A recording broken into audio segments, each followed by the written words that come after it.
Hi, this is Patrick Horn, president of GAP. Thank you to our sponsor, Johnson & Johnson, for the support of this FAQ video module.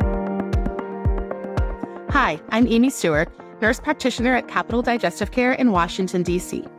The question I'm going to answer today is, what is the role of IL-23, IL-17 axis in inflammatory bowel disease? We know that the pathogenesis of inflammatory bowel disease is complex, including genetic, environmental, and microbial factors. There are numerous cytokines and pathways of inflammation that perpetuate the immune-mediated response of IBD.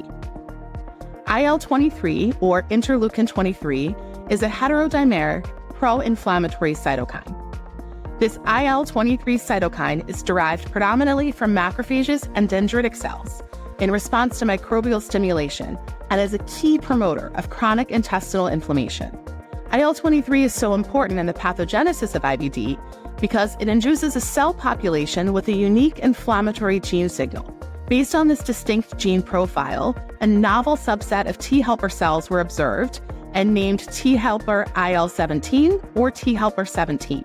The cytokine IL-23 is needed in order for differentiation of these T helper cells. In particular, when it interacts with its receptor, it activates the inflammatory cascade through a pathway mediated by the Janus kinase and signal transducer and activator of transcription, also known as the JAK-STAT pathway.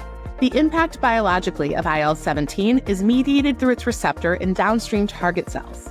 In particular, IL-17 is a potent regulator of neutrophils. In addition to T helper 17 cells, many innate immune cells respond to IL-23 and are important in both resistance to infection and mediating autoimmune pathology. The IL-23 cytokine plays an important role in other autoimmune diseases in addition to IBD. It's important for us to understand the cytokines and inflammatory pathways of IBD as different therapies target different parts of the inflammatory cascade. Thank you for listening. For more information, please visit the GAP website.